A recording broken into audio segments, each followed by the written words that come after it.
Hey everybody, it's Mr. Marvin, and in this video I'm going to explain to you your first essay assignment. So this is the first of 4 major writing assignments that we're going to do this semester, and this one is called the close reading. So this is going to be a very short paper. It's only going to be between 500 and 750 words when all is said and done, and it's going to be worth 12 points. If you haven't already, I strongly encourage you to watch the How I Grade Your Essays video to determine how I get 10 out of 12 or 11 out of 12 or 12 out of 12, etc.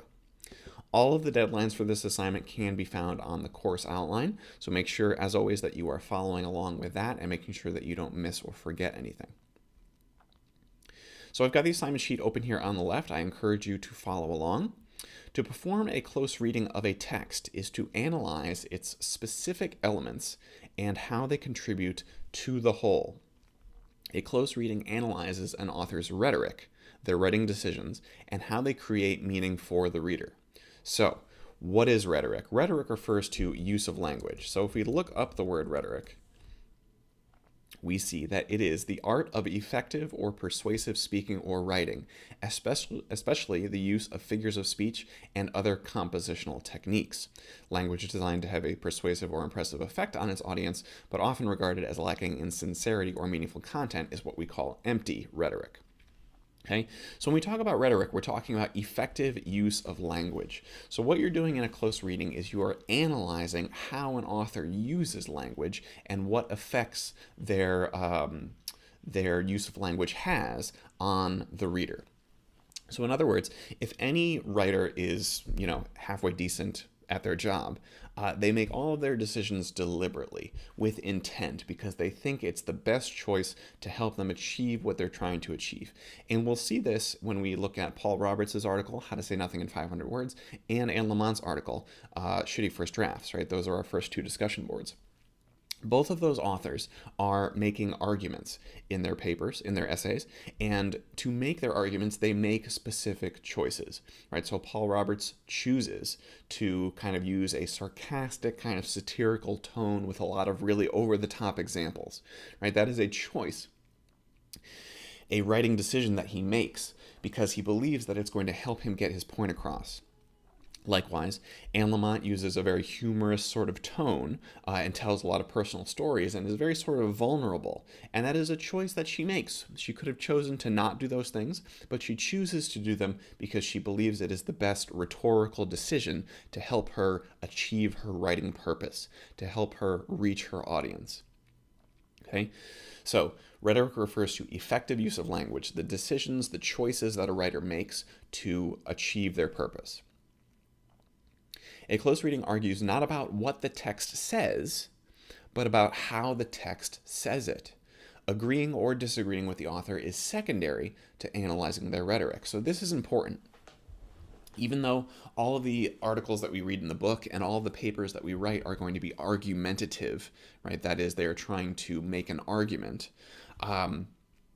In this case, for the close reading, whether or not you agree or disagree with the author is secondary to your analysis of their rhetoric. In other words, you don't have to agree or disagree with what Paul Roberts is saying to analyze how he writes his article. Okay? So you can totally disagree with his advice or totally disagree with Anne Lamont's advice, but you can still analyze her use of humor, for example, and make an argument about how that is effective. Okay, so the point of this paper is not to agree or disagree with an author. It is to analyze how they write their article and the writing decisions that they make that help them to achieve their purpose or not, right? Because they might have not been successful. So, your assignment is to, in a coherent, well-written essay, perform a close reading of one nonfiction article.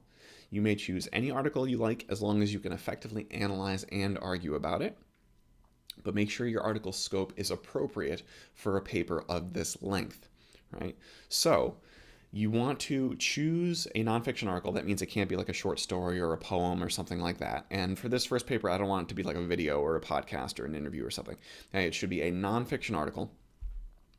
And obviously you don't want to pick something that's like 20 pages long, right, like in the New Yorker or something, because it's going to be difficult to do a comprehensive analysis of a huge article like that. So it doesn't have to be a huge article, right, but it should be something that you can cover with some degree of depth, right, in 500 to 750 words. Again, any article you like, as long as you can effectively analyze and argue about it. Your close reading should do the following things. Introduce the author. Who are they? What are their credentials? What else have they written? This doesn't have to be in great detail. You do not have to give me their entire biography, right? But a sentence or two just explaining who they are, what their title is, their position, if they've written anything of note, right? And of course, what is the title of the article that you're analyzing? Summarize the article's main ideas. Now, this is really important, okay? When we read articles in the book, right, we will often find that those authors are quoting other authors, just like we aspire to quote authors in our own essays. So the authors that we read, they cite other people all the time. And that's because that's what academic writing is all about. It's about participating in a conversation, right? It's about thinking about these people's ideas and these people's ideas, and then thinking about how do their ideas interact with my own ideas. And so what you need to do with this paper is you are going to summarize the article's main ideas, because you're probably not going to have read, your readers are probably not going to have read what you have read, right? So what I was trying to say before I lost my train of thought is that the authors that we read in the book, they cite other people, but we can nevertheless follow along with what they're saying, even though we haven't read all of those different articles that they're quoting from, right? So it's the same thing here. You have to provide enough context that we, as your readers, can follow along with your analysis and your argument. So that means you're going to need to summarize what the author is saying, right? Some of their main ideas. This should not be the majority of your paper, right? The assignment is not to summarize and just tell me what the article is about. But you still need to give us some context. You need to kind of fill us in, right? As if you were telling us about this article that you read to like a friend, right, who hasn't read it before. So your readers will probably not have read the article that you're analyzing, so you need to provide enough context so they can follow and understand your analysis, okay? That's going to be tricky, but it's an important skill that we need to develop. Then you're going to identify the author's audience and purpose. Whom are they writing for? How can we tell? What are they trying to achieve by writing their article? Are they trying to inform the reader? Are they trying to instruct? Are they trying to persuade them? Why are they doing that? You must infer the audience and purpose based on textual evidence. So, the author's name, the title of the article, summarizing the main ideas, those are all what we could call right there elements, right? You read the article, and even if you don't think about it that hard, you can tell me who the author is, what the title is, and what it was about. Identifying the audience and purpose, though, is where things start to get a little bit tricky, because writers rarely will say, I am writing this article to people who don't like spaghetti, or something, right? Weird like that. They will never really specifically call out who the audience is. And a lot of times, because most of the things that we read around the internet these days, the audience is kind of everybody, right? But despite that, any good writer is going to think specifically about a specific audience that they're trying to reach, okay? So while anybody can pick up an article off the internet and read it, right, chances are the writer is probably writing to a specific audience, right? Not just a general audience of everybody.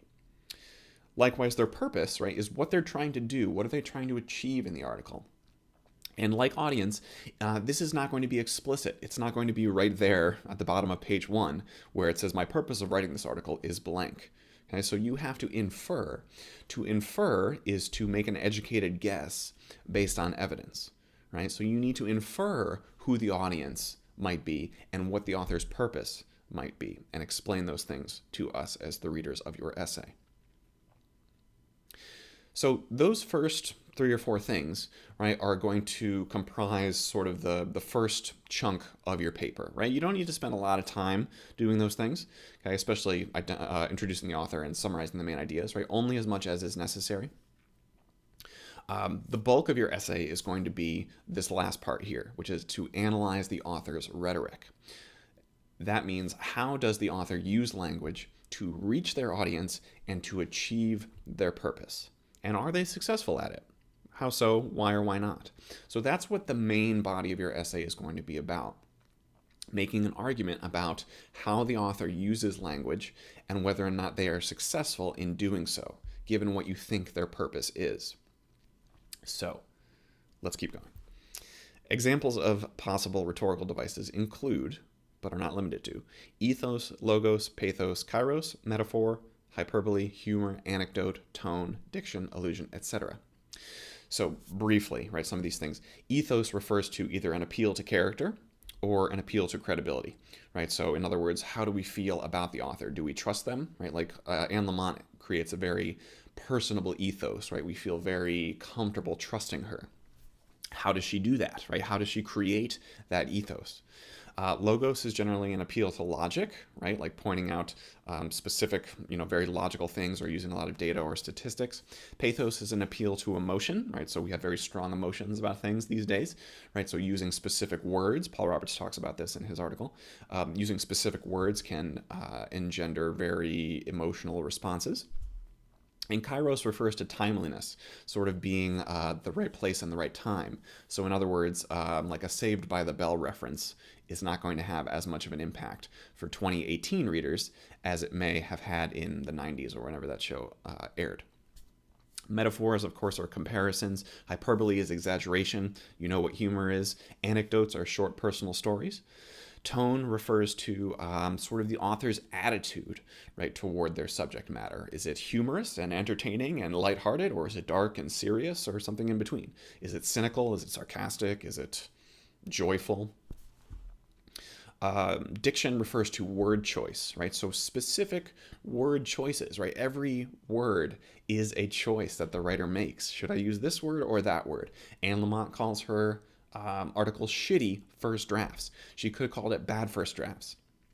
She could have called it terrible first drafts, but she doesn't. She calls it shitty first drafts. What is it about the word shitty that makes it the best choice given what she's trying to do in that article?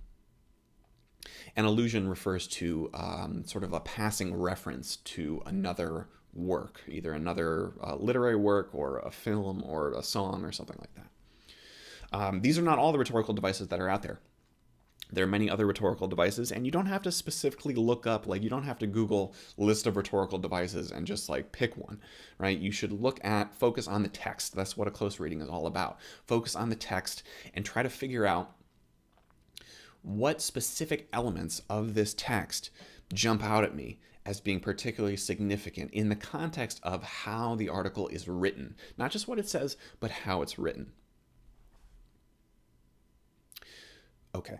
Focusing on multiple examples of a single rhetorical device may be more effective than trying to cover several different devices. So this is because the paper is super short. Okay, if you try to cover humor and anecdotes and tone all at once, A, you're probably giving me a 5-paragraph essay, which you should not do because this is college, and B, you're only going to scratch the surface of each one of those things. So it's better to focus on a few things in a close reading, right, or one thing even, and look at multiple examples, right, multiple pieces of evidence of that thing, as opposed to trying to talk about 3 different things and just briefly saying a few sentences about each. Your thesis statement should argue how the author uses specific rhetorical devices or a specific rhetorical device to have specific effects on the reader. If you haven't watched my video about how to write a good thesis statement, I encourage you to do that. Use an appropriate number of quotes as evidence for your argument and analysis. So you are making an argument about the article, about how it is written, about how it works, how it functions on a language level. Not just what it says, right? Anybody who reads it can tell you what it says, right? But you are arguing, you are analyzing, you're trying to break it down, figure out how it works, right? On a language level, on a rhetorical level. So to do that, you're going to need evidence to back up your argument. And that's where your quotes come in, right? So you pick out 2, 3 quotes, right? And you introduce them and analyze them. So whatever your thesis is, your quotes are your pieces of evidence. Exhibit A, Exhibit B, Exhibit C, right? So if your thesis is that Anne Lamott, you're not writing an article about Anne Lamott, because we already talked about her on the discussion boards, but if your thesis was that Anne Lamott uses humor to help her readers relax and reassure them that anybody can write a good paper, as long as they are willing to push through that shitty first draft period or whatever, right? Then you need to look at specific examples of where she uses humor. Okay, so if your thesis is she uses humor to do this, Exhibit A, here's a humorous quote where she uses humor, and here's why it helps her to achieve her purpose. Exhibit B, here's another example of her being humorous and how that helps us. How that helps her help us, okay? So hopefully this is making sense. It's a tricky thing, and it's really important that you understand what we're looking for in this paper and what we're not looking for. So use an appropriate number of quotes as evidence. So it's a very short essay, so if you have too few quotes, you're not going to provide enough evidence, and you won't have anything to analyze. And if you have too many quotes, then your paper is going to be full of quotes, and there's going to be no room for you to actually do your analysis. So you have to kind of find that balance. Do not summarize any more than is necessary for the reader to understand your analysis, and do not simply put the author's argument into your own words. This is crucial. Don't just parrot what the author is saying. So again, to use shitty first drafts as an example, Anne Lamont's argument is that, simplistically speaking, is that shitty first drafts are super important, right? For all the reasons that she talks about. Your paper, if you were doing a close reading of Anne Lamont, which you're not, but if you were doing a close reading of Anne Lamont, your thesis would not be that shitty first drafts are super important. Because, see, Anne Lamont says so. That's not what a close reading is. That's just mimicking what the author is saying. It's just parroting their argument, putting their own argument into your own words. That's not what we're doing, okay? So don't summarize any more than you have to, right, for us to be able to understand and follow what you're saying. And don't just make the same argument that they're making. Okay, they already wrote the article, they already made their argument, so there's no need for you to make that same argument. As always, this is a formal, argumentative, analytical, thesis-driven paper in MLA format with a works cited page. So what that means is, typed, obviously, following MLA format, like in the How to Format Your Paper for MLA video, which you should watch if you haven't already. And argumentative and analytical in the sense that it has a thesis that guides the paper, right? It has a position. You're trying to convince us to understand and see things from your point of view. And things as in your interpretation, your analysis of this article that you have chosen to analyze. Some of you may be wondering, can I use the first person? Here's the thing about the first person. The first person, when you say like, I think, I feel, I believe, in my opinion, these sorts of things. It's not that that way of writing is always bad, but that is a tool, right? It's a rhetorical tool that you should be able to use or not use depending on the writing situation. Because this is a formal, argumentative, academic paper, it's unlikely that you need to use the first person. For example, if you were going to say, I think Paul Roberts satirizes student writing by doing this. Okay, that's fine. But when you say I think like that, you undermine any argumentative, authoritative qualities that your writing has. Because nobody can disagree with you about what you think. Right? If you say, I think blue is the best color, I can't disagree with you and say, that's not true, Jimmy. You don't think blue is the best color. That's not debatable, which means that doesn't make for argumentative writing. You're just stating a fact about your personal preference. Right? And I talk about this more in the thesis statement video. Whereas if you say, Paul Roberts satirizes student writing in order to blank, right, you are taking the focus off of you and what you think, and you're putting the focus on the ideas, right? And the ideas are what are up for debate.